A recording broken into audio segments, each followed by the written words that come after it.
Cheers.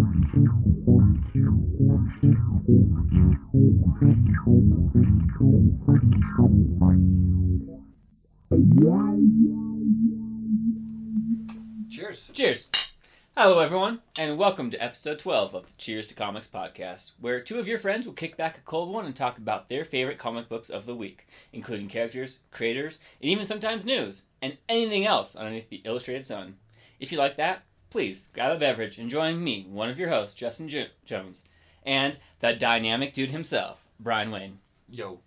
How's it going, Brian? I'm good, man. Happy New Year. It's official. It's 2019 now. It is. The first podcast of the year. We're going to set the tone for the whole year, so if this podcast sucks, we're fucked. Ooh, pressure's on. Pressure's on. All right. So we're on YouTube now as of officially like an hour ago. So right. That's well, a thing. You could find an audio version of this podcast now available on the YouTubes. Right. You're still not going to see our beautiful faces. Not yet. But we do have it on YouTube. Yeah. Yeah, there'll be, you'll see for yourself. We'll fucking links posted, all that good shit. So if you're enjoying the show, please share it with your friends. It'll do us a huge favor. Did you do anything for New Year? I sat at home and I painted some minis.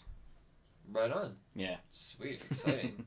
Mine did not go as planned at all. No? No, I expected like this whole very long, grueling type of day for myself. And as soon as I woke up, like, every sound in the universe was saying everything you thought you were going to do, you should not do today. So I didn't. So I stayed home and I watched a bunch of bad horror movies that came out last year that I've been wanting to see. Right on. Fucking the new Halloween movie is terribly bad and awesome all at once. It's everything. It's exactly what I expected. No, I'm sure, definitely. Yeah. I look forward to watching it. The first Purge sucked just as much as I wanted it to. The first Purge was okay. No, it was bad, but it was good. Like the premise of like how it all got set up and everything was really fucking cool. Yeah. But like the actual like acting and everything else, the mediocre. But I mean, it's a horror film. Mediocre. Touchdown! I mean, interception, Bears. So it's playoffs right now. We're recording on a Sunday. I'm a Bears fan. And the Bears. This is the first year in a long time you can be proud saying that. Yeah, since like 2006 when we lost the Super Bowl. And then before that, 85. But look at us go. Napoleon Dynamite throwing picks. So, anyways. You're going to be hearing me sporadically Tourette'sing out when the Bears do amazing things. And that's going to happen often because there's a lot of game to go. Anyways, comic books, comics, playoffs, comics. You pointed something kind of cool out to me. Diamond is taking a little bit of the grip off of the LCS scrotum. Right. They're now allowing local comic book stores to have multiple purchasing options or purchasing sessions for their free comic book day. Yeah. So it's not so much pressure all at once. Yeah, no, it's used to all be on like one invoice, and now what Diamond decided they're going to do was take all of the gold label free comic, the 12 gold label books, and put them on the invoice for May 1st. And then how many is it, like 39 silver books? Mm-hmm. It's going to go on the next invoice for the 9th. So it takes a little bit of the pressure off of the stores as far as like having a massive week. I mean, and so stores are failing constantly. So and stores that are ordering more or able to sell more are getting higher discounts than they ever have. So it's more incentive for them, and that really brings in a lot more foot traffic that day for the comic book stores. So. For sure. And free comic book day, man, like that is the holiday of comics. Like it's National Comic Book Day pretty much. It is. So it's a big one. So Diamond, I mean, they're helping out in the ways they. I mean, I think they could do better, but it's a start. Yeah, I mean, anything for our local shops. For sure. Yeah, keep those doors open. open. Cheers, Diamond. For show. Well, should we get into our overviews of what we read and all that good stuff? If you don't have any more news, let's dive into the comic books. I don't think so. What do you want to start with this week?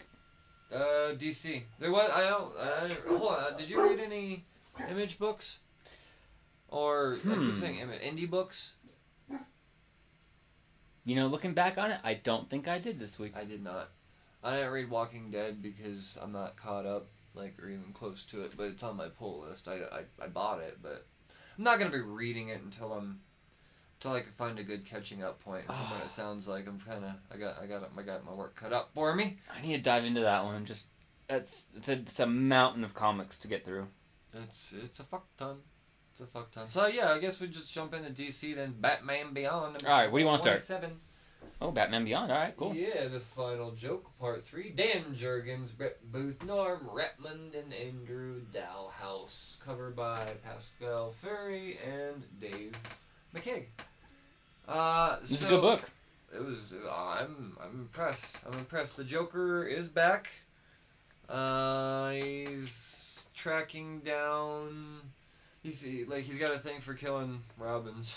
So. Well, I mean that's just historical for sure. Yeah. But even more so, he has a thing for killing these Joker wannabes. Yeah. There's a bunch of this imposter Joker game out there. They call them like the Jokers. Yep. Or pretenders. Like there's a lot of names, but the Joker seems to be the one that they're going by more. Yeah, these Joker knockoffs. Yeah. So. Yeah, Joker sets up this incident to where he's... This guy, Cece, has a bomb and a tablet strapped to his chest, with which is streaming Joker's face, and right. Joker's mad at the shop owner, He's like, hey, you're the one supplying these guys, and that is an insult to me, so kablooey. Right. Yeah. And, then he ends up finding all these other Jokers, and he's kind of like... Pretty much just recruits them. Right, the ones he doesn't kill. Right. He really only kills one of them. And it's like... Well, I mean, if you look back in the last issues, he was killing a lot of these Joker's guys. Because Barbara was going back saying, no, somebody's killing all these Jokers. That's true. But at least in this issue, he only kills one of the ones. Well, has him kill himself, really. It's true. Well, and then he kills the Johnny. Does he? No, he doesn't have him kill himself. Well, the dude with the bomb on his chest? Yeah, no. Oh, I guess. Okay, so that proves me wrong. I'm thinking about the other one. We got 2 murders in this comic book. Count them 2. Yeah. Fucking. Well, as the Joker does. Yeah. So yeah, Joker's doing his thing, recruiting and killing. Meanwhile, Terry's out on a date with a girl. Yeah. I haven't really been reading much up until Killing Joke, or anything really, so I don't know who this girl is, but apparently she was a criminal. Yeah, I guess so. And then the new Robin goes out looking for Batman, and the dynamic between Bruce and Dick is very torn. Like Dick's like, "What are you doing? Send him out there." And Bruce is like, he's good. He can handle himself. Yeah. Yeah, I like Bruce in this. I really like the Neo Gotham Bruce too. Yeah, and then even Dick's cool too, or Mayor Grayson. I guess I don't really refer to him as Dick. It's Mayor Grayson. Possibly Rick. Who knows? So yeah, he goes out looking for him and finds them, and then they go. What is it like? They team up, and then Robin goes off, and then... Yeah, they're investigating the explosion at the toy shop, which is where we started off in the beginning. And this is when they start having the dialogue between the Joker.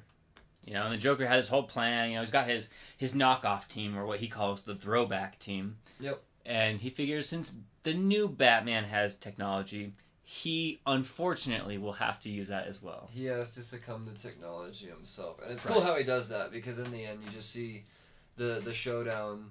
Like Robin gets lured into a trap, fucking Terry comes around the corner and he's like, what the fuck is that? And then you see this big robotic ticked out fucking Joker, and you're like, oh shit. That's a scary thought. The mind of Joker and this giant killbot, that's... Yes. It's fun. I think we can have a really fun read next issue for sure. Yeah. Oh, dude. Since you gotta try that again. since you got me in Batman Beyond on 25, I've looked forward to this book quite a bit. I think we lucked out, is a legend. for sure. I was just looking for more comics to branch out to, and I remember loving the Batman Beyond animated series. Never read the comics, but yeah. I think we jumped in at the opportune time. Well, yeah, 25 was definitely the time to do it. I mean, Jurgens is a legend, and I'm starting to realize, or I'm going to go back and look into more of his work, because this shit right here is awesome. Yeah, on point. Yes, it is. Staying with DC, unless you have anything else to say about Batman Beyond, should we move forward? No, let's move forward. DC Events, Heroes in Crisis, number 4, Tom King, Clayman, and Tomeu More, covered by Trevor Hairsine and Rain Morado. This cover is, people hate it, I'm not gonna lie.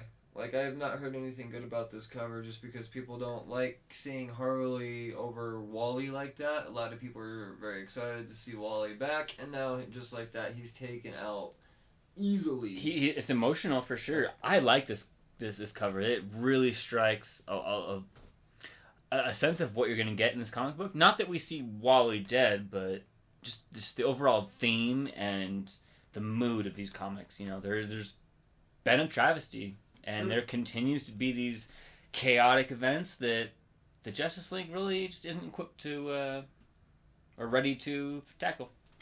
Yeah, no, and the story's been fucking awesome. So I guess it starts out like you see, what's his name, Tempest. He's all passed out at the bar, and what you're getting out of these first couple pages is just like showing the teammanship between the the friendship between Booster Gold and Tempest. You know, the gold and blue. No, not Booster. Fucking what's her face, Donna Troy. Like, 'cause Donna's the one that like takes him out of the bar in the beginning, and then you get her confessional, her little 9-page confessional. Mm-hmm. So it's just kind of like showing like the teammanship between there. So I'm sure that that's gonna play in later on here in the next couple issues. I mean, obviously. And then I like how the next page where it shows Batman and the Flash. Oh well, we obviously know who he is. We do. Booster Gold, Harley. Right. Damn it. Yeah, Batman thinks it's Harley. Flash thinks it's Booster. So like that whole thing just like comes around full circle to realize that. No, they don't know who it is. It's still... Alright, well, stopping here, who would you trust? The world's greatest detective or, Flash? Well, Flash himself is actually a detective. He is a very intelligent man, but he's also very silly. Yeah, well, depends on who's writing him. This is Barry Allen, too. I don't know. Like, I would normally trust Batman here... I would just have to lean it a little bit on the scale for Batman a little bit, just because he is the world's greatest detective. He is the most brilliant mind.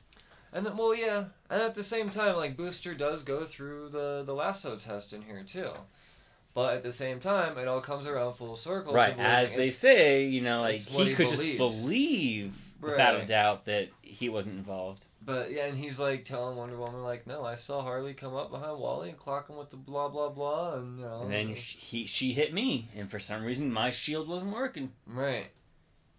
Then I like she's like, and you just ran, and he was like, no, I never run, flew away. Right. But and he's like in custody. He's more than willing to go through all the shit, and then you realize that Lois Lane has been receiving these sanctuary confessionals. Right. So Superman's been hiding that. Right, and then that comes out eventually later on. Then when it's too late. Yeah, like right before the story's actually released, and like that whole dynamic in the Batcave when Superman goes through all that. Like before that news is even like displayed, Wonder Woman is punching the giant penny.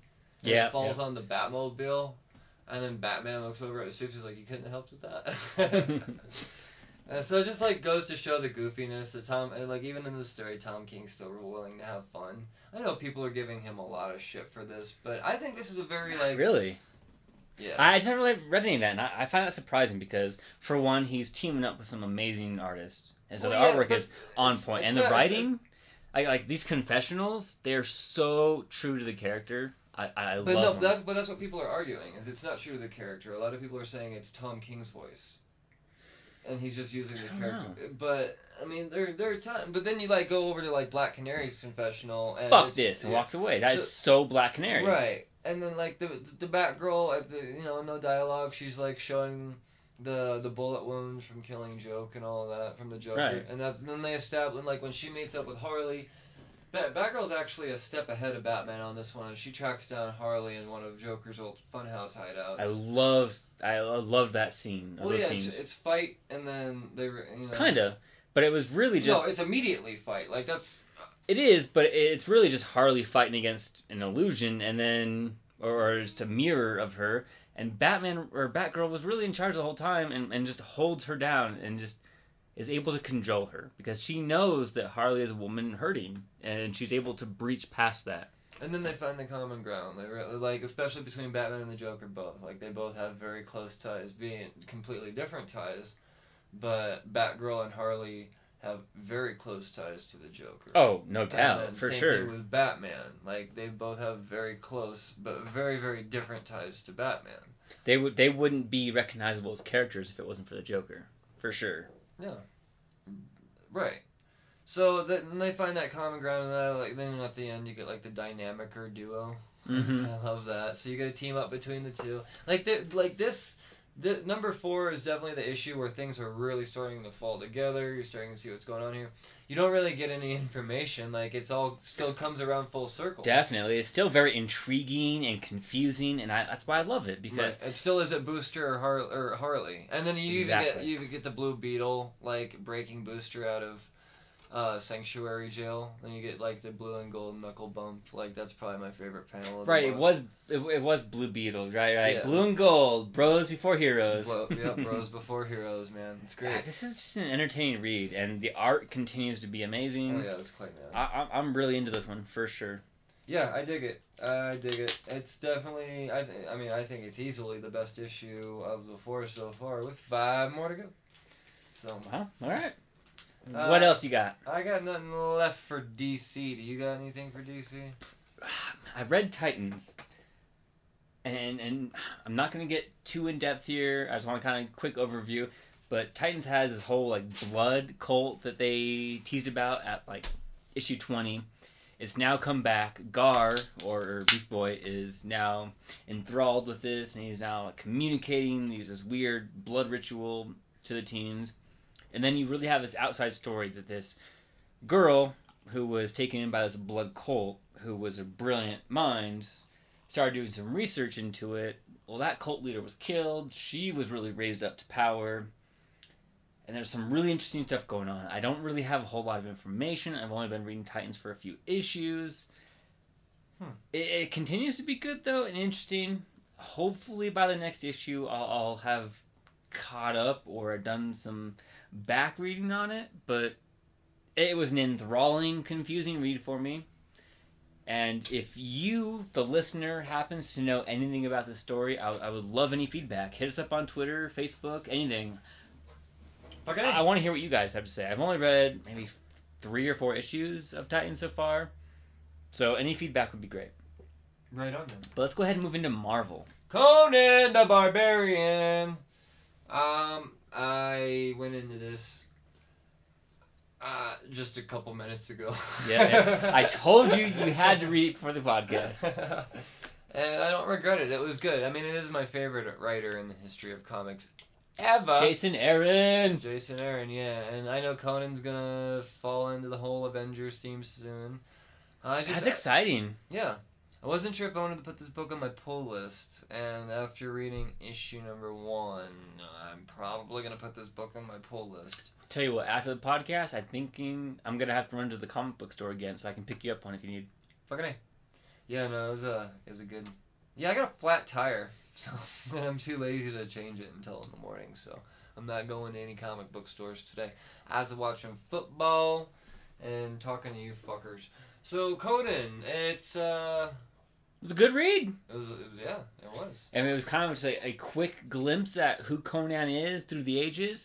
A small story that, hey, here's something that happened, fast forward, here's why it's relevant. Yeah. He fights a blood witch. He bangs a blood witch.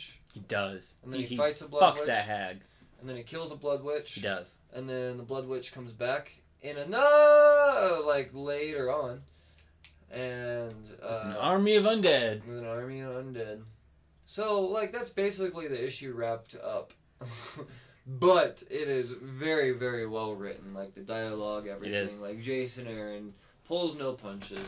I know that he's a major fan of Conan the Barbarian, and I know this is something he's been wanting to work on for a long time, so he's not taking this project lightly. And yeah, you were telling me that. That's exciting. I don't know a whole lot about Conan. I've seen the movies. You said you haven't even seen that. No, reading Conan just now is my first time ever doing anything Conan ever. I've never seen the Arnold stuff. I've never read any of the books. It's just, that was my peek into Conan. That's awesome. Well, tomorrow we do have plans to hang out before a certain campaign game that we're going to be playing. Maybe we should throw on some Conan. Maybe, I don't know. Probably not. Not gonna lie. I might have to force that on you. Yeah, well, we'll see. I don't know. But you like the book? I like the comic book. Yeah? Yeah. Cool. I mean, like I said, it's Jason Aaron. He doesn't write anything I don't like. It's just I wasn't sure if it was something that... he would be writing a story that... he's writing Thor, and I'm like, alright, I know that he's good with, like, that voice of type of character, like sure, Asgardian, whatever. Like, I'm thinking, obviously he's gonna have no problem with Conan's voice, and he doesn't.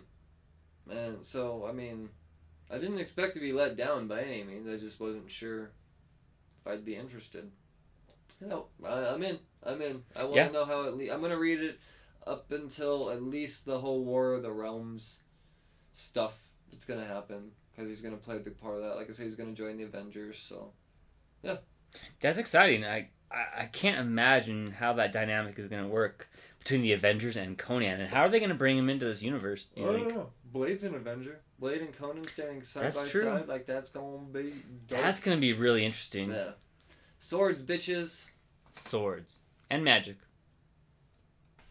So yeah, as long as Mohamed Assar and Jason Aaron keep writing and drawing this, I'm pretty sure I'm locked in.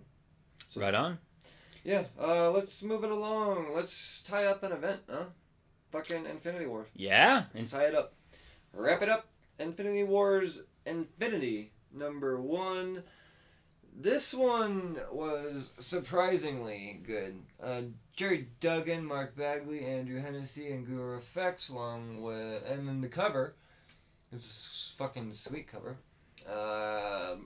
Mike Deodato Jr. and Rain Burrito. Yeah, this is a fun, quick read. Yeah, it's the aftermath of all the... Adam Warlock sent all the stones to find their own paths. And then he divulges that they're all going to be, like, humanized in a way. Sure. And then, people are like, oh, one of the stones remains on Earth. Exactly. And then you realize that stone that remains on Earth. In somebody this time. It's in a guy that's on death row. And he claims that he's still innocent. He's got evil eyes, though. But he claims he's innocent. Yeah, I don't know about this character. Yeah. His name... Did he claim that he was innocent? I don't know that he did. Hector did he? Batista. Yeah, he's right. like, oh yeah, I wish the truth would come out so I could... Right, when he's talking to the priest. State. That's right. Yeah. Hector Bautista's his name, so... Annie up, I guarantee this man becomes important. I mean, he's got a time stone in him. Right. Like, in him. He's gonna play a part, for sure. And that's how he gets out of prison, is, once the time stone finds him, he accidentally realizes that he's able to stop time, and then he realizes, this is how I'm gonna get out of here. Right, but he's only able to stop time for a very short bit. Yeah, I don't remember what the amount is. It's not long, but it's enough. Right. I mean, if you can keep continuously doing it, anytime, really. Right. And then you get Phyla-Vell and Moondragon, who will be Guardians of the Galaxy. So that's fucking cool. So we're getting this book's also setting up a book coming out this month. I'm so excited for Guardians of the Galaxy. Yeah. So yeah, Moondragon and them's out fighting a bunch of raptors. And if you're not familiar with what the raptors are, that's where you get your Darkhawk, who will also be a Guardian of the Galaxy. The raptors believe. Oh yeah, that's gonna. Oh, you look at me shaking your head. It's happening. Yep, Darkhawk. Yep, Darkhawk. Shut up. Darkhawk. Yeah. So we're gonna that it just touches on that whole setup that's gonna happen. Jerry Duggan does a good job of just setting up pretty much a lot of 2019 in this book. Like we know, Sure, yeah. I mean, we know that we've got the Soul Stone happening inside the Soul Stone. We've got the universe with all the, what do they call it? The warps, the warp universe going on in there. So we don't know where 4 of the 6 stone. Well, we don't know where 5 of the 6 stones are, but we know a bit of a story of the aftermath of Infinity Wars. Of 2 of those stones. Yeah, it was a good start to a new chapter of a somewhat familiar event. For sure. And then Loki kind of sets up the end, and it's amazing. He's arguing with Floa. Floa's like, why are you all sad? And he's like, oh, I'm kind of thinking about like this War of the Realms thing that's gonna go down, and which we still don't know much about. Right. And then she just like dips out, and he's like, you fucking bitch. And then who shows up? A fucking Phoenix Force Wolverine again. Fucking on his like chariot of, what are they? They're like fire oxen or some shit. Tiger, isn't it? No. Oh yeah, this is right. It's 2 oxen. They're like oxen ram. They're not. It's the National Geographic hasn't discovered them yet. It's new. But he shows favorite panel of the comic by far. Oh yeah, and he shows up to recruit Loki, and his exact words were, "We got a universe to or hey bub, we got a universe to save." Yep, still hot claws and everything, and like monk rubs. Yep, it's awesome, man. It's awesome. I love how they're just like tying a lot of this stuff together. Yeah, and that's it. Usually, like these ending books, like these last random number one shot endings. Mm-hmm. Usually, like very unnecessary, but this one right here sets up some great stuff. Probably still not necessary in the long scheme of things, but it was very entertaining. I enjoyed it. Yeah, I think it saves.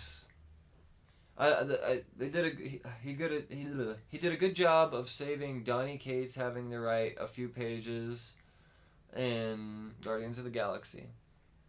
Who's taken? I mean, what else do we got here? Charles Soule is probably going to have something to do with this Phoenix Force Wolverine. Cool. Hell yeah. That's just my speculation. Hope so. So he's taken some of the pressure off some of these other writers by having to develop the beginning of the story.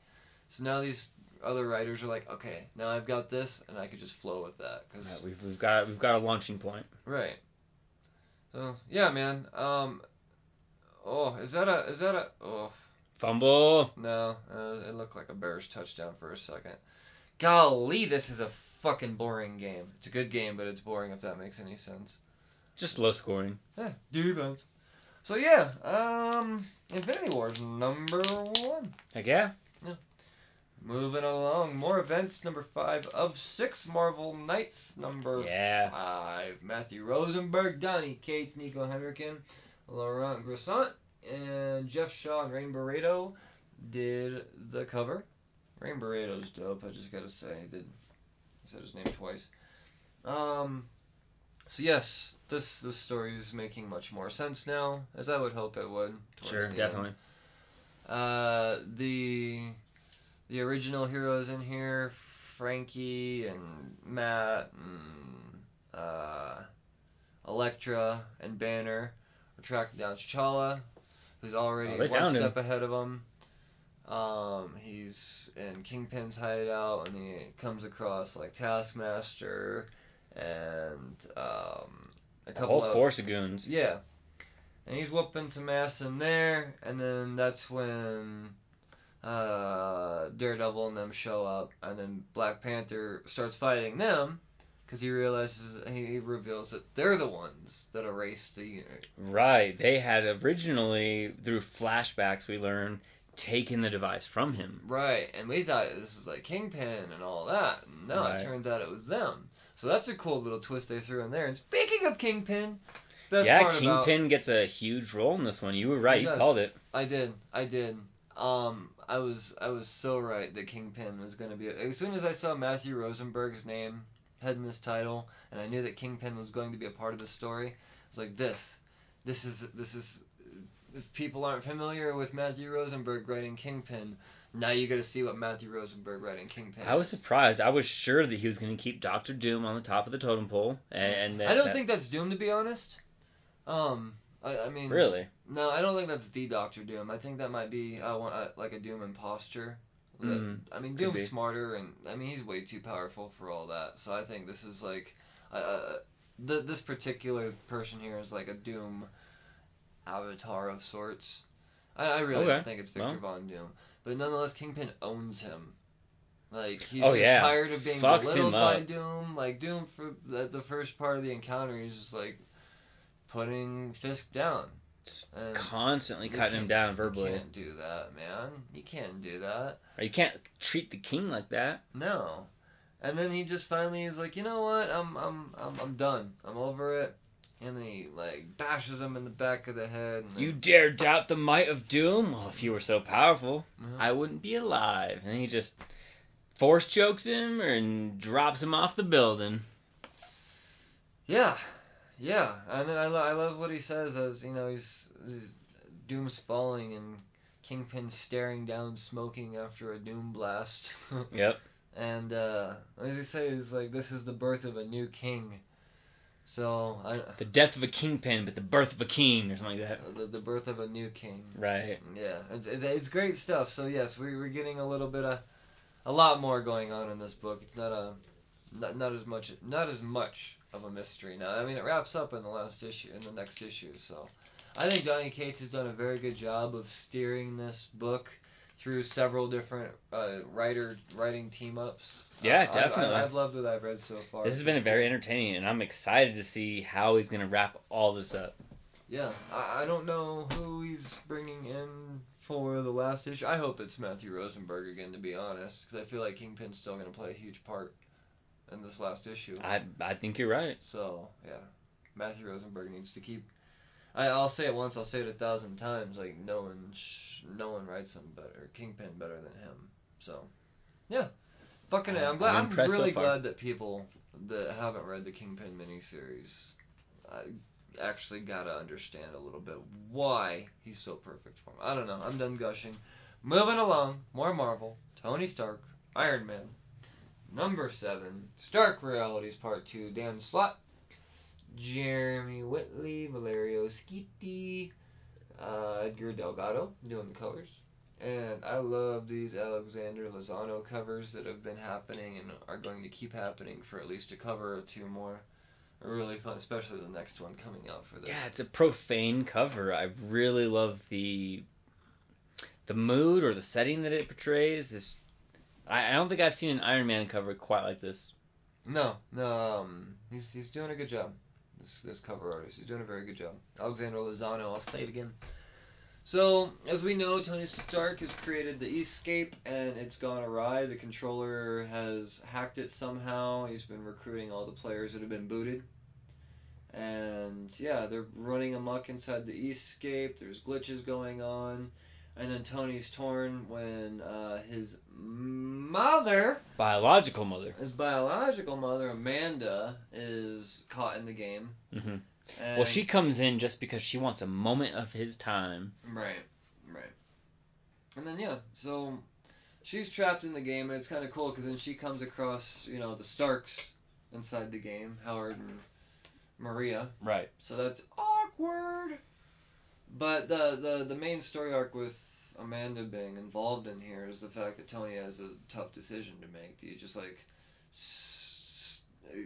stop the rollout on this massive billion-dollar Escape thing to fix the bugs or whatever, and he decides to do the more morally sound thing. Noble cause. He keeps pushing the fact that it's what a hero would do. So, right. Yeah. And that's what he does, and then he finds his way in there and goes to face off against the controller, and yeah, so this is what we're getting out of this. I like this cool little story. Dan Slott, it's not what I expected him to be writing Iron Man. Like, I'm used to Brian Michael Bendis. He's been my Iron Man writer for, you know, as long as I've been in comics. So. Right. So it's taken some getting used to, but I dig it. I definitely I don't know. I have a feeling that Arno Stark has got to be coming in here real soon. The brother of Tony. Right. Well, maybe. I'd like to think so. Maybe this is all designed by him. I don't know. Would he be the controller? Maybe. I don't know. But nevertheless, I'm excited for it. It's been a fun little read. We're through 7 issues now. Haven't canceled it yet. But Iron Man is my favorite hero, so right, that's your boy. It's gonna take some serious fucking up for me to cancel. Sure. But nevertheless, I dig it. Did you read it? I did. You did? I did. Cool. And if you have nothing else to say about that one, mind if I move on to the next one? Yeah, no. Move along. So, next up is Winter Soldier number 2, written by Kyle Higgins and done the art by Rod Rea. Cool. I love this one. This is another good comic book. So before we left off on, we have a little bit of sort of story about Bucky. He's creating this team. He's helping people with second chances. Well, one of the guys he's talking to had called his ex-girlfriend, and that's when they knew that there was trouble, and this bar that they were sitting at gets shot up to hell. And Bucky is under some cover fire. Well, now we start off this comic book with a little bit of a flashback. We have this little boy who's at a diner with an older man. This older man gets a bunch of food ordered and nothing for the kid. And he asks him, apparently my stomach was too big for my stomach. Are you hungry? Little boy, of course, is like, yeah, of course I am. All right. Well, show me that you can earn it. And he hands the boy a knife. It says 2 men in the back of the booth. So he goes off and kills him. This man is unpleased with his killing abilities, knocks all the food to the floor, and says he can earn a fork when he learns to use a knife. So he makes him eat off the floor. We cut back to present day, and this young man has Bucky down on the ground. He's been shot. He's killed the other guy that he was talking to, and he's saying, you know what? I'm going to make this clean. I'll be quick. But and a waitress cracks him over the head with a bottle, which gives Bucky enough chance to tackle this boy outside. They have a little bit of a standoff. Bucky, in the end, wins, and knocks him unconscious, ties him up, and has him on the back of a motorcycle.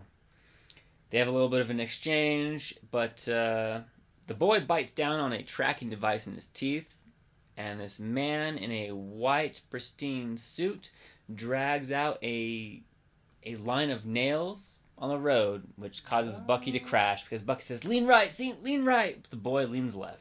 Well, because, kids are stupid. Well, he's Bucky's enemy, so he's going to do the opposite, for sure. Oh, well, I would just, okay. But this man in the white, which is the older gentleman in the diner earlier, has these nunchucks, and he just fucks up Bucky. He just lays him down. But this boy says, all right, hey, we got this.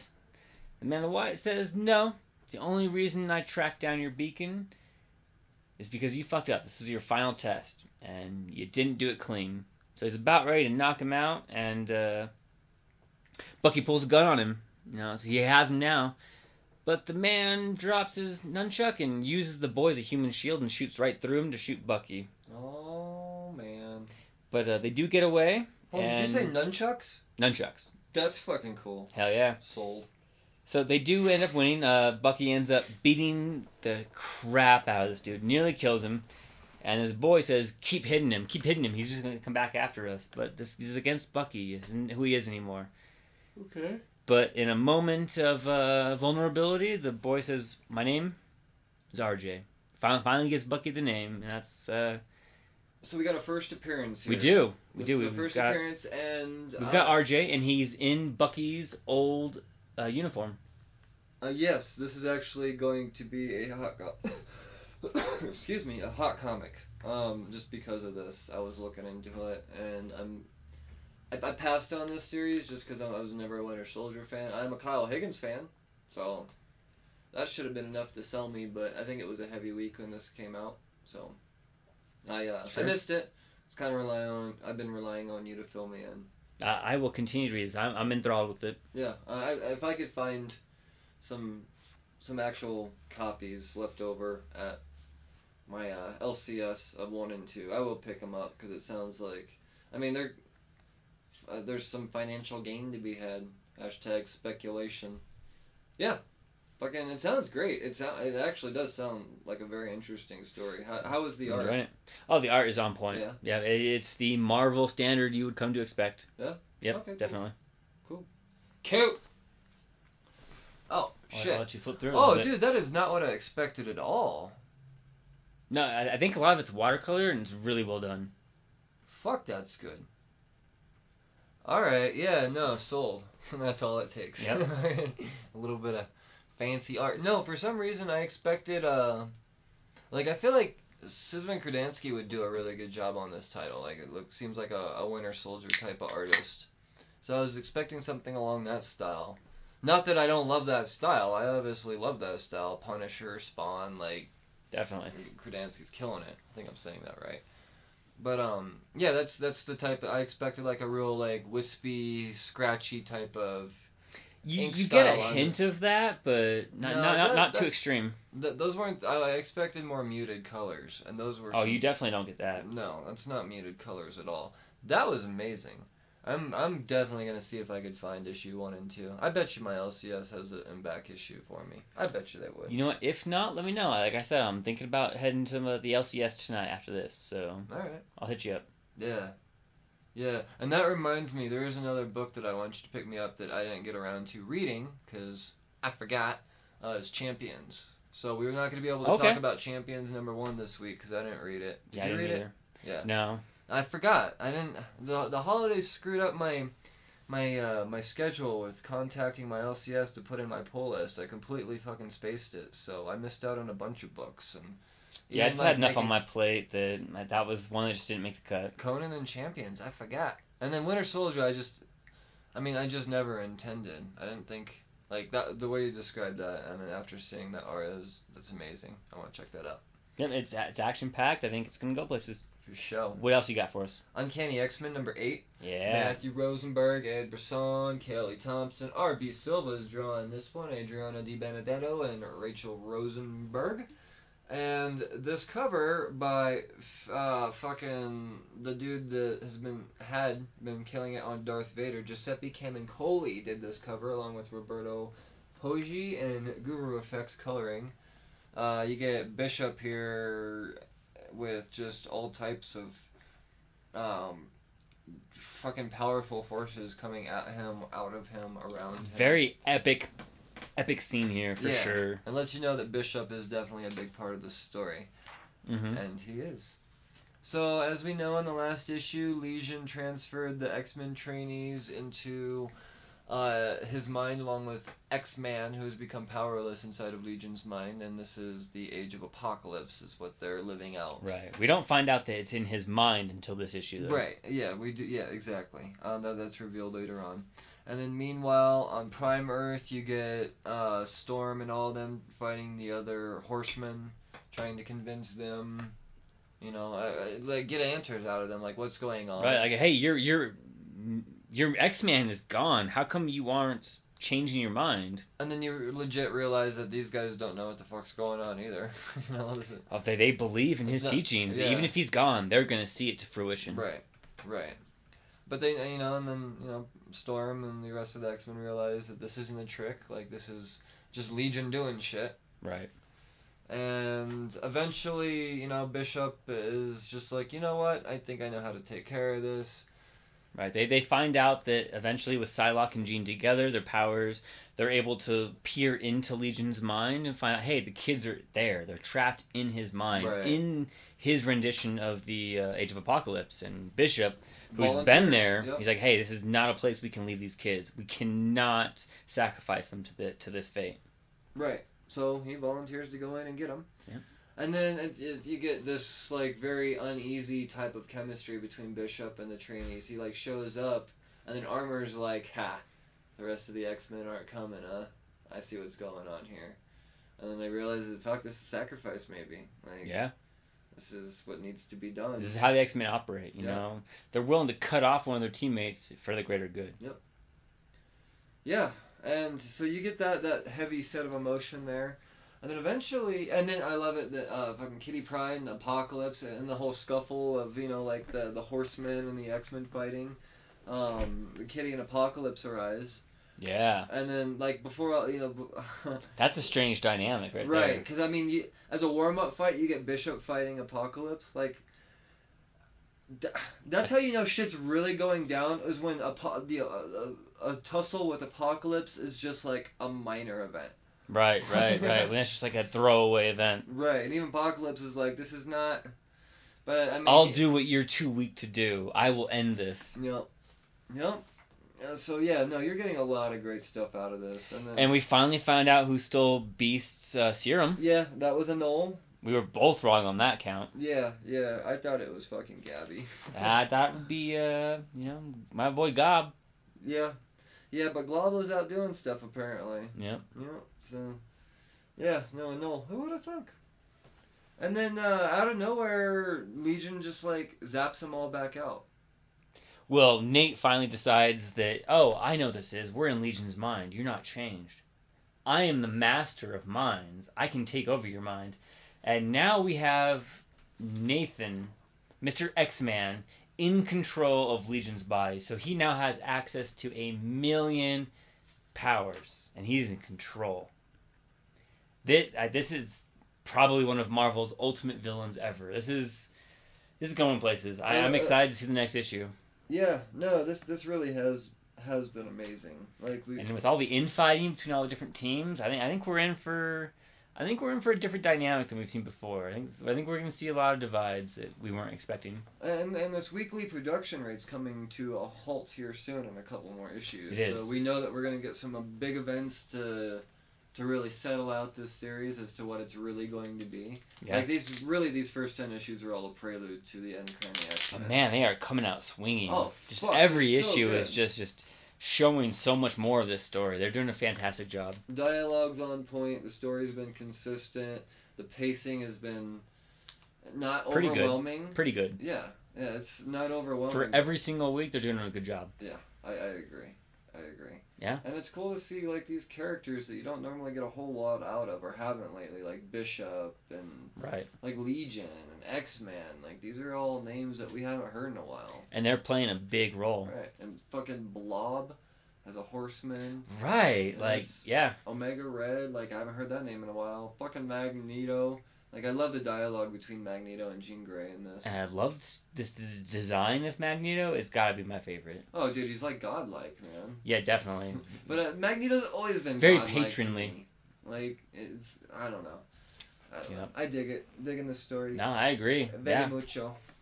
Yeah, I'm just looking forward to more. Yeah, more. Deadpool, number 8.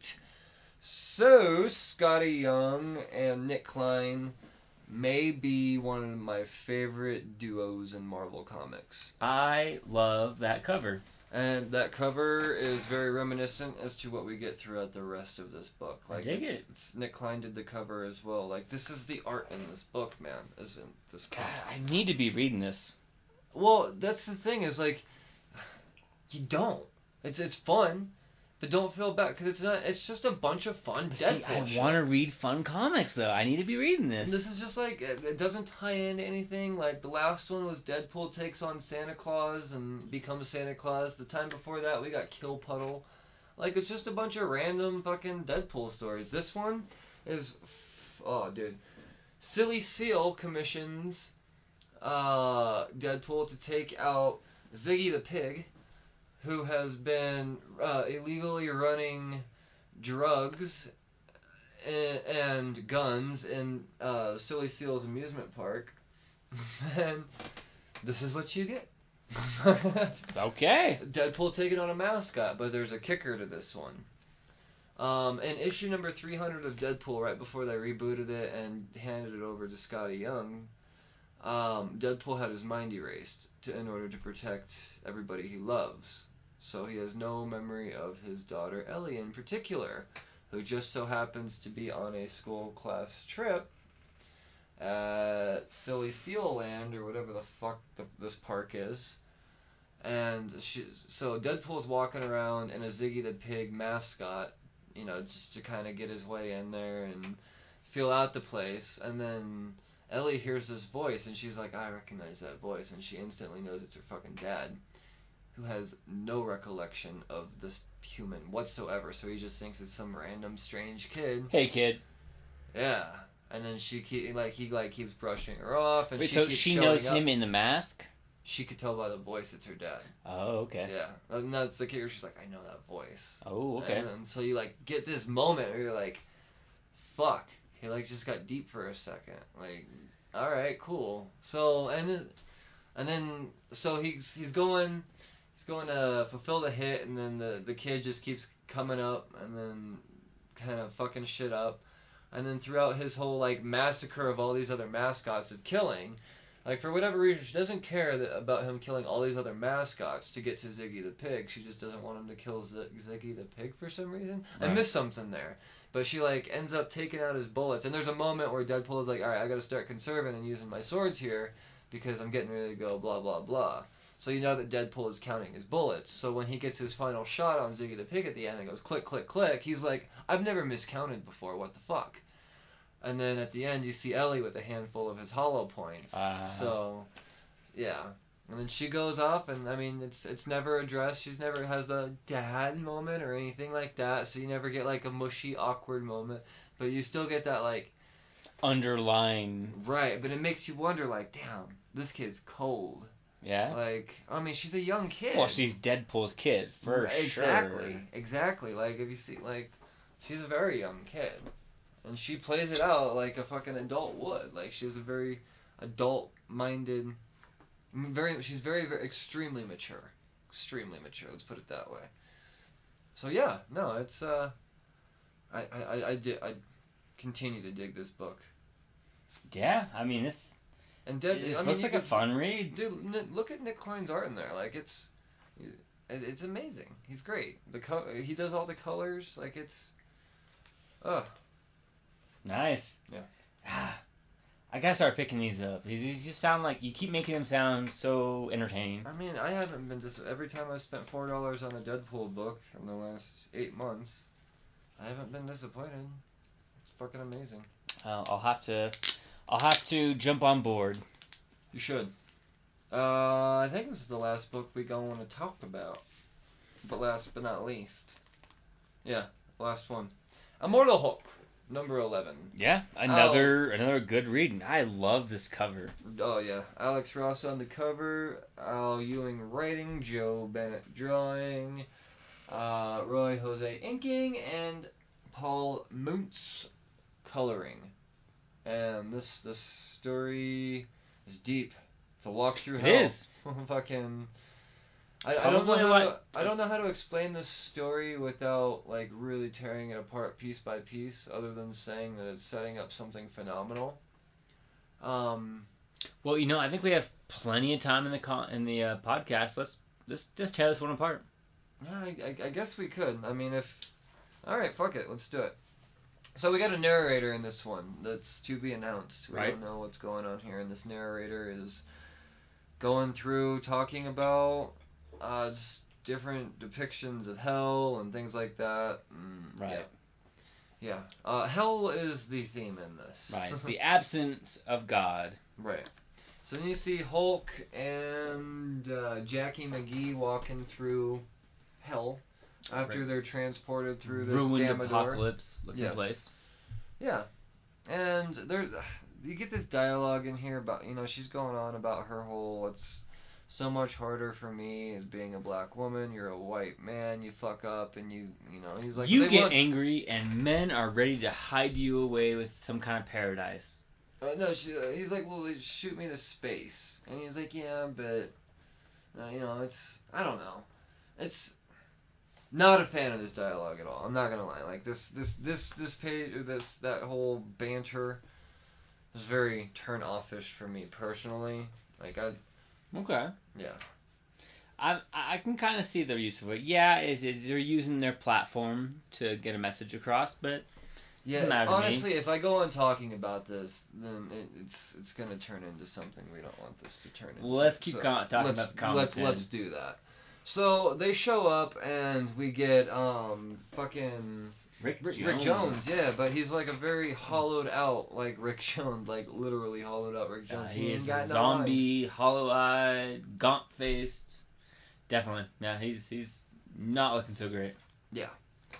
And then we get the interaction between Absorbing Man and my boy Puck. Yep. And Puck seems to know just everything about Absorbing Man and everything that's going on here. And he's pretty much like, my job is to just lead an interesting life. He just wants to be the most interesting man in the world. I don't really know a whole lot about Puck, but I feel like he's the best part about Alpha pages Flight. have definitely shown me a lot more. This is not a Puck that I know, to be honest, but I like it a lot. Like, he's the best part of Alpha Flight. I have a hard time taking anything that Puck's in seriously. I'm not gonna lie. Like, okay. But I love him. he's just a goofy little bald badass. Yeah, he seems like an interesting character to me so far. Yeah, but he's telling Absorbing Man what's what. I tell you what. Yeah, and then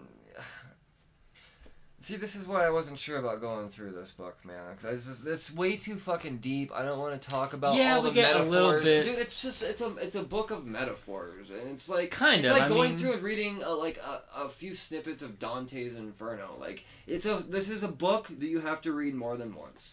It's kind of. I mean, we get a lot of these like little gray scenes talking about, you know, hell and the tree of life, but that's not really the takeaway here. You know, we get this part, you know, and like, well, this is Rick Jones, but he's not really Rick Jones. He's kind of a shell of himself. His eyes are gone, which I think is really just a use to show, you know, Thunderbolt Ross. And Thunderbolt Ross, he doesn't look the same. He just looks like a possessed man. Yeah. And he has a backup plan. He becomes like the anti-Hulk, basically. But Hulk and him have a scuffle. You know, there's a lot of back and forth between them. And then Hulk just tears him in half. And we start seeing the true rage of Hulk. We see him really uncontrollably angry. Just Hulk, kill everything, as we know. And then we cut to this big green line, which we showed in one of the first panels. Yeah, it's the gamma door that was open. Right. Whatever, but yeah. This is Banner's father. And it says, you know, here, like, you know, he was always just a monster. You're better off without him. And then we cut to Bruce Banner in this green light, just what I can only imagine, screaming in agony. Like they're continuing on with this kind of psychological horror. I love how these Hulk stories have used so many different genres of horrors. They've used, you know, like the big gore scare. They've used like the psychological scare. They've used like the unknown. You don't know if the beast is around the corner. Like they're doing great, and like the art and the color and the story all together have come to put a cohesive story that has been very entertaining. I continue to be impressed by the story. If you have not read Immortal Hulk, I recommend you do. Oh no, for sure. It's definitely one of Marvel's best titles, no doubt. It's just now it's getting to the point where it's not your typical comic book. You don't like go in and like expecting 20 pages of like, oh, this should be fun. Like that is not what the Immortal Hulk is. At this point, like you gotta know what the fuck's going on. Like there's not jumping on point issue number 1. Like this is really what it is. It's an amazing book. It's writing that like we hardly ever see in comics. It's just not terribly easy to follow is my biggest gripe. There's just so much going on, and it's told in such a non-linear way, I believe. I don't know. I might have to argue with all that. Yeah, there's a lot of like underlying metaphors in this one, but I think you're really just able to grab what you want from it. If you don't want to dive any deeper than surface level, you're still getting an interesting story. You're still getting this Hulk who is now in a land where he's birthed from. He's now in control. He understands what he is, and now you've got a creature that's ready to fight him. He has lost control, and now you've got Banner's father who's captured Banner in hell. Yeah, and I mean Banner's father's been a big part of this story from, you know, pretty much the beginning. He's been inside of Banner, inside of other people, inside of, I mean, yeah. Banner's daddy, bad guy. Definitely. And I don't know exactly where they're going with this. Honestly, I'm going to say the thing that's most unnerving for me is how the Hulk's drawn in here. I don't understand this withered away Hulk But he's I still think like they more really than wanna capable show- of taking out these beefy Hulks. Like, well, I don't understand why he's drawn emaciated when he's still fully capable. I think they want to really show a Hulk who is more vulnerable. He's more vulnerable not only physically, but emotionally as well. He's just going to lose his temper. And I think they're showing that fragile aspect of him. Okay. These are the little things that don't make this a typical comic book. Like, if someone were to say, hey, it's my first time reading comic books, what do you suggest? It's not Immortal Hulk number. Maybe not. But if you are a fan of the Hulk, I think this is a very entertaining read. And maybe if you aren't, I've always been like a sideline fan of it. Yeah, the Hulk's cool, but he was never my guy. This series is really turning me around. I am becoming a big fan. I have loved this series, and I continue to do so with every issue. Right on. It's not that I don't like it by any means. It's just that it's just taking a turn. I don't like having to read a comic 3 times to make sure I get everything out of it. Like, that's frustrating for me. When I know when I read it the first time and I'm like, I know there's something I missed in here. See, maybe that's where we differ a little bit. I love reading a comic and putting it down and having to think about it the next day or the day after, and having it come back to me. And, like, I love a comic that impacts me and sticks with me in that direction. Right on. Well, everyone's got their own flavor. Yeah, they definitely do. Cheers, man. Cheers. Moving along to wall books. I put a fucking lot of books on my wall last year, and I just retired 5 this year to make room for 2019. And yeah, you got a hole there in your wall. Yeah, I got a couple of gaps. Got some stuff coming up in particular that I'm excited for, but let's talk about what's already purchased. This week's wall books.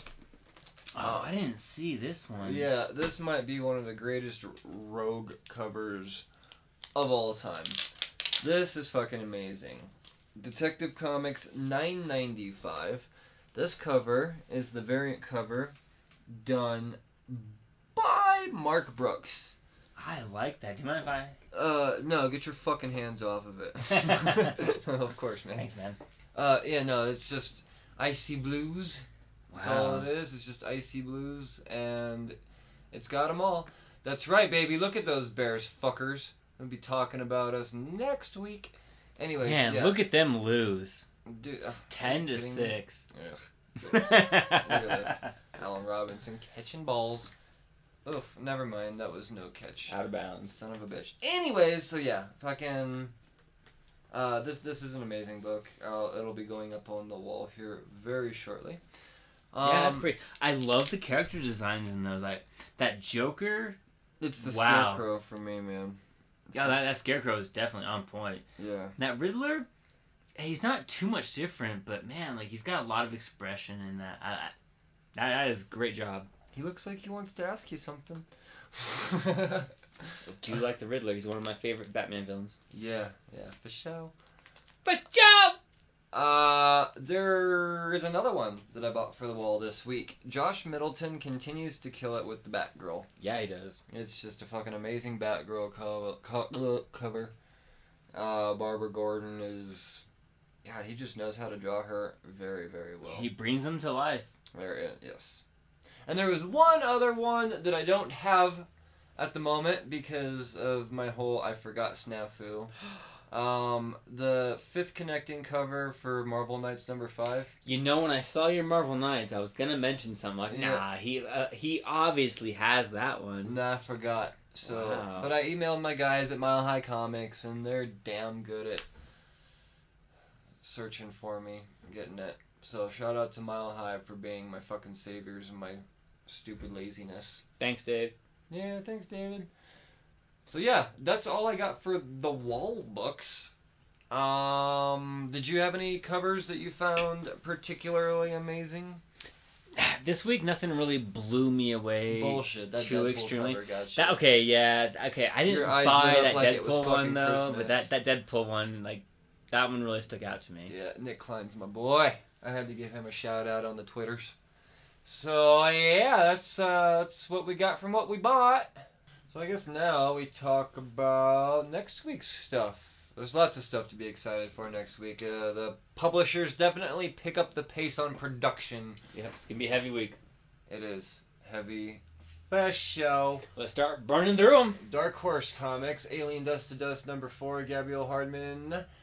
You haven't heard me talk about this because it comes out at such a slow rate, but this is #4 of 4. I'm excited to finally read all of this. You guys will all come to find out I'm a Xenomorph fanatic. And with that being said, there's even more aliens this week. We get William Gibbons' Alien #3, Johnny Christmas, William Gibson, and Tamara Bonvillain.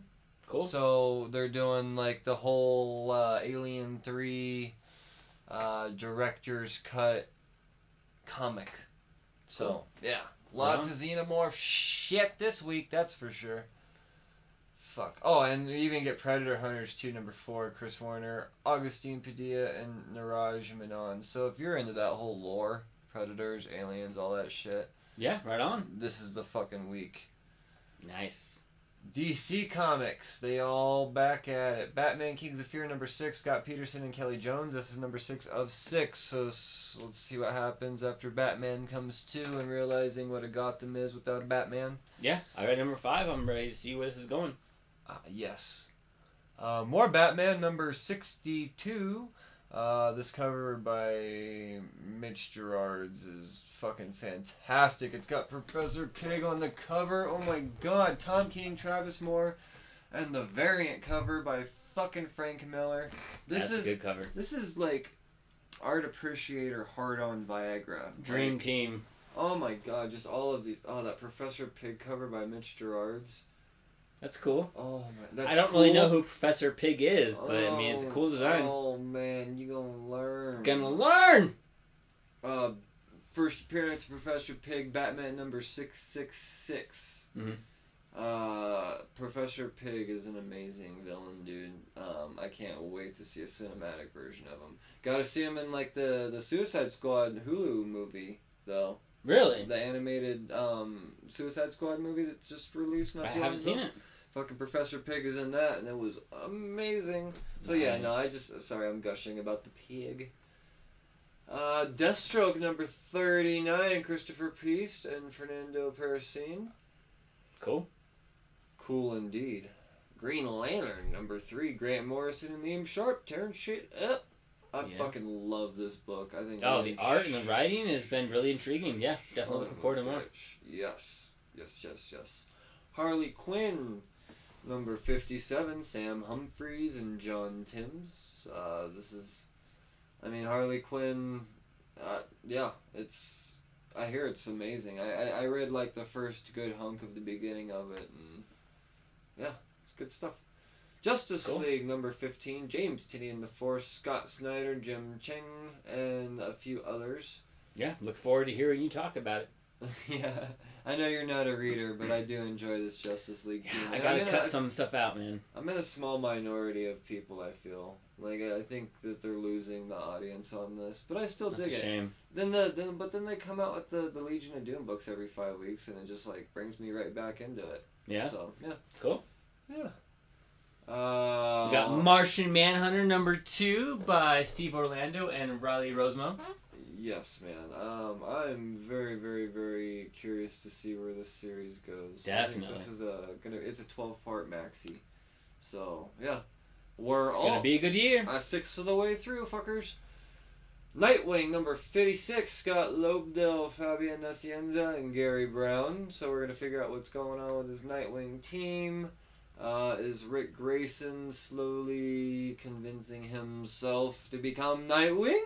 Question mark? I finally like where this is going. Yeah, I'm looking forward to more. Fucking A. So Young Justice #1, Brian Michael Bendis and Patrick Gleason. I know a lot of people are super excited about this. With this being a Brian Michael Bendis title, naturally I'm going to have to give it a shot. Going in with not necessarily low expectations, but zero expectations, because I don't know dick about Young Justice. So I saw the first season of the animated series and I liked it. Yeah? So yeah. Alright, cool. Maybe. I don't know, maybe I'll just leave that one to you. I'll be reading this one for sure. Cool. There's an abundance of Don't forget, variants. we've got Dreaming number 5. Simon Spurrier and Bilquis Everly, so part of the whole Sandman series. So we decided that you're taking on Dreaming and I'm taking on Lucifer. Yep, I did talk about this in our missing number 9 episode. That, yeah. Well, disappeared. Yeah, well, then you got to talk about number 5, so Yeah. fuck up. That's about all I see for DC. Dynamite has Barbarella Deja Thoris. A little crossover action going on there. So Leah Williams and German Garcia rocking a little crossover action. That one's cool. Yep. I just noticed that one. Red Sonja keeps trucking. Number 25, Amy Chu, Eric Berman, and Andrea Mutti. So Dynamite's killing it there with Red Sonja. I like how that's still going. Oh shit. Turok, number 1, Ron Mars, Roberto Castro. That's exciting stuff. Love the games. I've never read a comic. Well, if I don't know. I don't know who Roberto Castro is, but I'm fixing to find out just because the big draw for Turok with me in the original comic series was the art. Yeah? Oh, dude. So you can be reading this one? Yeah. Cool. I'm going to check out a number 1. God, I forgot to put it on my pull list, so I hope I remember on Wednesday when I go to the store, when I see it on the shelf. But judging by all the fucking covers that it has, I'm guessing that I'm just going to be bombarded with it on the shelf, so. Could be, but Dynamite does a lot of variants. Not always, though. Not always. I like how many variants they got out here. This one in particular, that G cover is like very much the game. So Sure. yeah. Sure. Special. IDW has House of Mock number 4, Christopher Sabella, Sean McManus. I've been tied to this series, don't know what the fuck's going on. I feel like at number 3 it's finally starting to live up to the synopsis of what the story's starting to be. Mm-hmm. So hopefully that it picks up steam more in number 4. It's got number 4 and number 5 and I'm out. Like, it's just the way the synopsis is described is just not how I felt the story is gone at all. Like, there's potential for all of this stuff to happen, but it ain't happened yet. So we shall see. Okay. Image Comics, it is a heavy flowing Image show. Sorry, that was weird sounding. It's a heavy week for Image, is what I mean to say.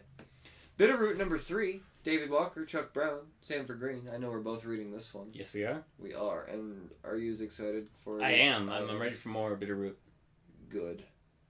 Bully Wars number 5, Scotty Young and Aaron Conley. Yeah. This series has been one of my surprises of 2018. After, I picked up issue 1 with no fucking expectations. I was like, it's Scotty Young, I gotta give it a shot. And then I started reading it, and I was like, alright, what's happening? And then issue 2 fucking sold. And it's been amazing since. You got me onto this one. You've been prodding me for it, and I finally dived into it, and yeah, I'm a fan. Oh, yeah. I'm definitely looking forward to the trade that should be coming out soon. Yeah, it's got to be within the month next or month or two. Yeah, for sure. Cemetery Beach number 5 of 7, Warren Ellis, Jason Howard. This is just action-packed, escape, fucking runaway type of story. It's crazy art. I don't know what's going on here, but I'm assuming we'll find out eventually. It's at number 5 of 7, so it's got to be getting close. I've just been heavily entertained. I've always been a Warren Ellis fan. So, yeah. Cool. I look forward to hearing about it. For sure. Curse Words, number 19, Charles Soule, Ryan Brown. I'm not reading this one. Wish I was. Have you jumped? I haven't read this one yet. No. I think I'm gonna pick up some trades soon. As soon as I get all caught up on Middle West, Curse Words is gonna be something I check out. Cool. I hear great things. Right on. This one, I know you're stoked on. I have been reading this one, Die number 2 by Kieran Gillen and Stephanie Hans. Again, in our missing episode, I talked all about this one, gushed all over it, and I am looking forward to seeing how they're going to continue this story. Yeah, for sure, man. I'm excited too. I like the I liked everything about it. I know that you were like way more excited. Yeah, this story hit home for me. This hit 2 of my favorite fandoms, in tandem, and I loved it. Fuck yeah, man. We got an image number 1 gunning for hits number 1, Jeff Rogvi and Moritat. I hope I said that right. This one is intriguing. I'm back and forth on the synopsis on this one. I looked into it, and it's about like a record label exec. Okay. Like kind of like in a super gritty type of. I don't know how to explain it exactly, but it's going to involve the music business and I believe like being a hitman. Oh, okay. Yeah. Are you gonna read this one? I think I'm gonna check it out. I'm not 100% sure. I'm gonna look to see what my invoice is before I. Sure. Because sure. I know there's a lot, even just in image alone, there's a lot of stuff I'm reading. Well, maybe I'll flip through it. We'll see. Yeah, we shall see. Pretty Murder heavy Falcon. Yeah. Daniel Warren Johnson. Mike Spicer.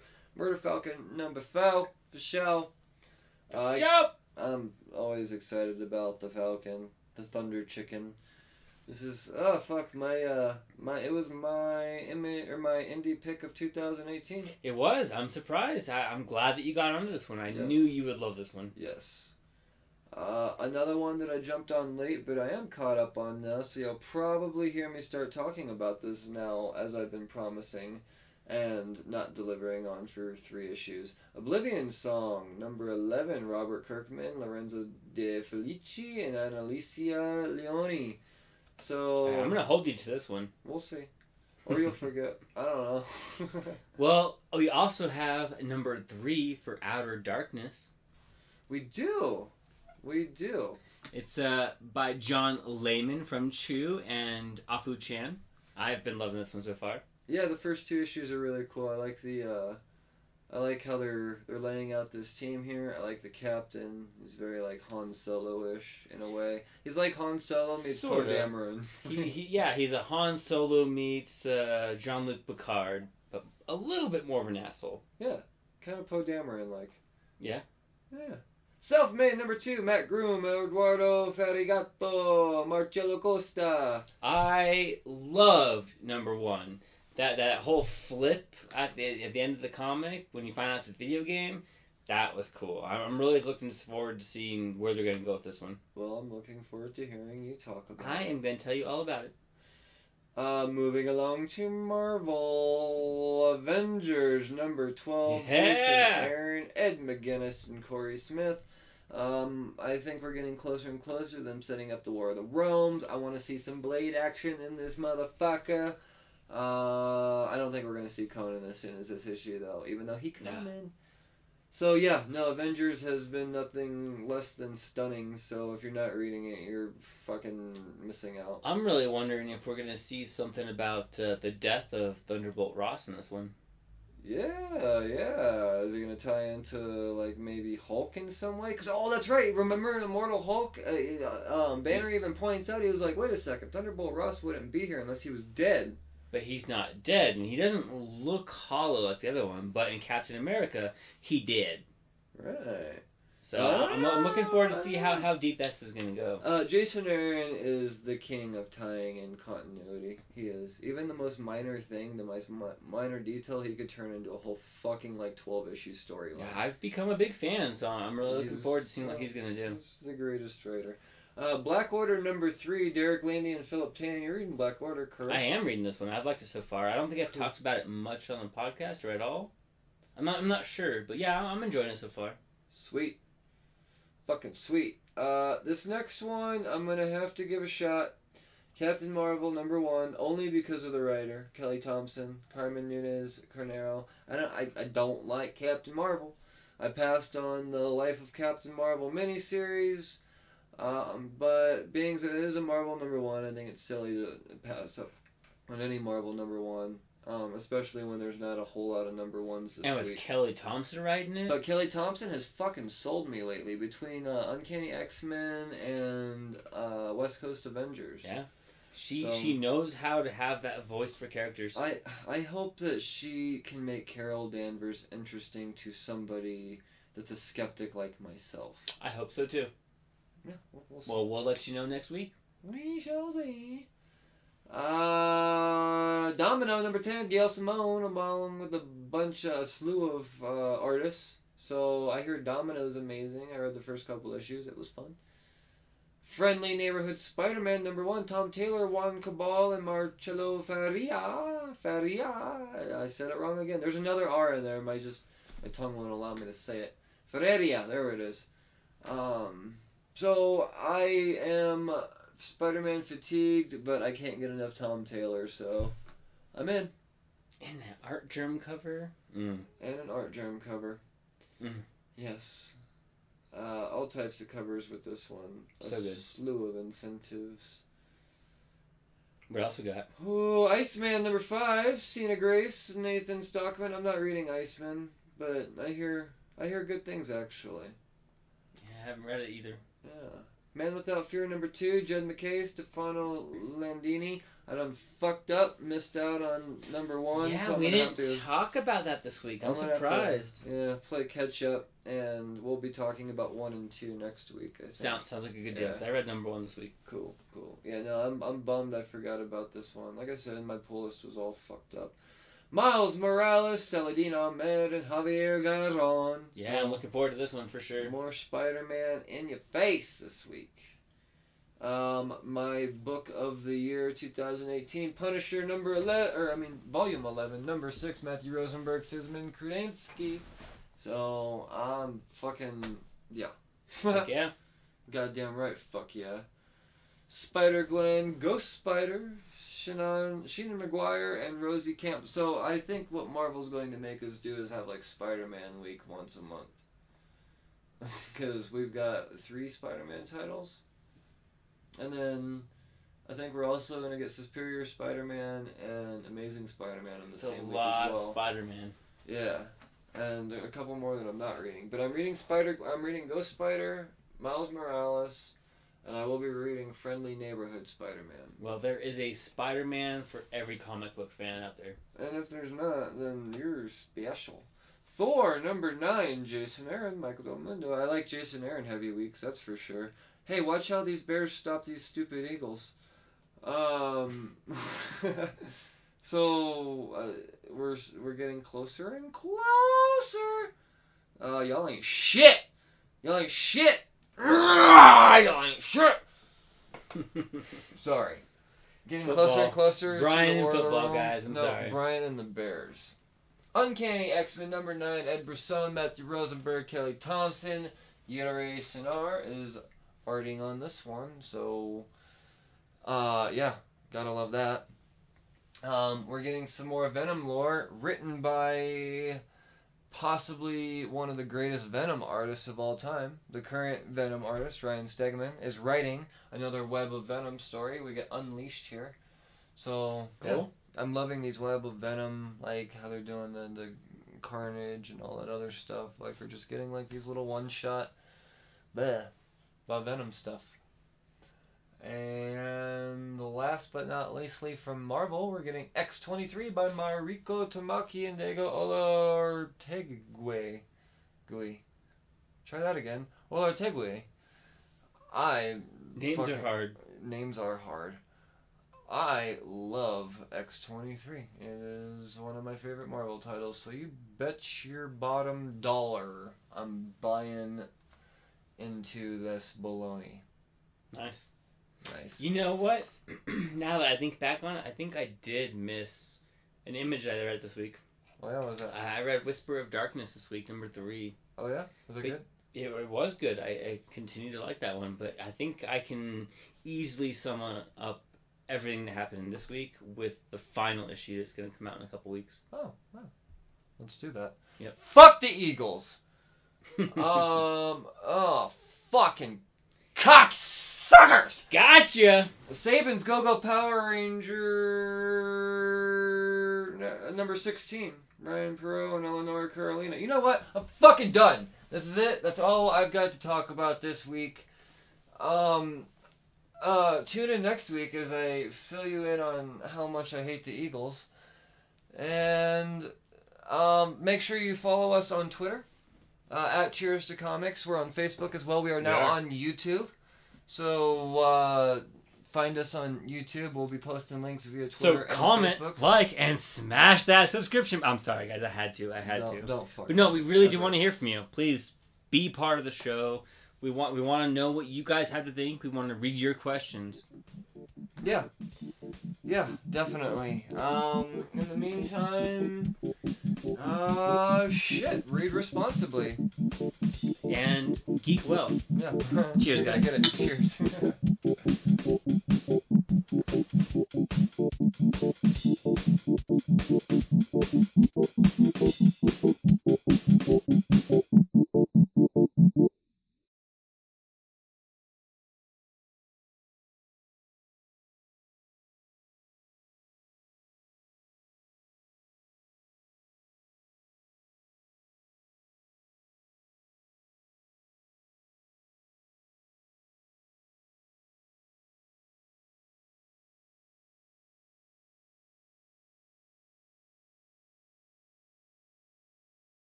But he's also very silly. Yeah, well, depends on who's writing him. This is Barry Allen too. I don't know. Like I would normally trust Batman here. I would just have to lean it a little bit on the scale for Batman a little bit, just because he is the world's greatest detective. He is the most brilliant mind. And then, well, yeah, and at the same time, like Booster does go through the lasso test in here too. But at the same time, it all comes around full circle. Right, as they say, like he could just believe without a doubt that he wasn't involved. But yeah, and he's like telling Wonder Woman, like, no, I saw Harley come up behind Wally and clock him with the blah blah blah, and And then she hit me, and for some reason my shield wasn't working. Right. And I like, she's like, and you just ran, and I was like, no, I never run, flew away. Right. But and he's like in custody. He's more than willing to go through all the shit. And then you realize that Lois Lane has been receiving these sanctuary confessionals. Right. So Superman's been hiding that. Right. And then that comes out eventually later on. And when it's too late. Yeah, like right before the story's actually released, and like that whole dynamic in the Batcave when Superman goes through all that, like before that news is even like displayed, Wonder Woman is punching the giant penny. And it falls on the Batmobile, and then Batman looks over at Superman, he's like, you couldn't have helped with that. And so it just like goes to show the goofiness that Tom, and like even in the story, Tom King's still willing to have fun. I know people are giving him a lot of shit for this, but I think this is a very like really. Yeah. I just never really read any of that, and I find that surprising because, for one, he's teaming up with some amazing artists, and so the artwork is on point, and the writing, like these confessionals, they're so true to the character. I love them. But that's what people are arguing, is it's not true to the character. A lot of people are saying it's Tom King's voice, and he's just using the character. But I mean, there are times. But then you like go over to like Black Canary's confessional, and fuck this, and walks away. That is so Black Canary. Right. And then like the Batgirl at the no dialogue, she's like showing the bullet wounds from killing Joke and all of that from the Joker. Right. And then they establish, like when she meets up with Harley, Batgirl's actually a step ahead of Batman on this one, and she tracks down Harley in one of Joker's old funhouse hideouts. I love that scene. Well, yeah, it's fight, and then they kinda, but it was really just it's immediately fight. Like that's. It is, but it's really just Harley fighting against an illusion, and then or just a mirror of her, and Batman or Batgirl was really in charge the whole time, and just holds her down and just is able to control her because she knows that Harley is a woman hurting, and she's able to breach past that. And then they find the common ground. They like, especially between Batman and the Joker, both like they both have very close ties, being completely different ties, but Batgirl and Harley have very close ties to the Joker. Oh, no doubt, for same sure. Thing with Batman, like they both have very close but very very different ties to Batman. They wouldn't be recognizable as characters if it wasn't for the Joker, for sure. Yeah, right. So then they find that common ground, and like then at the end you get like the dynamicer duo. Mm-hmm. I love that. So you get a team up between the two. Like this. The number 4 is definitely the issue where things are really starting to fall together. You're starting to see what's going on here. You don't really get any information. Like it's all still comes around full circle. It's still very intriguing and confusing, and that's why I love it because it still is at Booster or Harley, and then you even get the Blue Beetle like breaking Booster out of Sanctuary Jail. Then you get like the blue and gold knuckle bump. Like that's probably my favorite panel of the book. It was Blue Beetle, right? Yeah. Blue and gold, bros before heroes. Bros before heroes, man. It's great. Yeah, this is just an entertaining read, and the art continues to be amazing. Oh yeah, it's quite nice. I'm really into this one for sure. Yeah, I dig it. It's definitely. I think it's easily the best.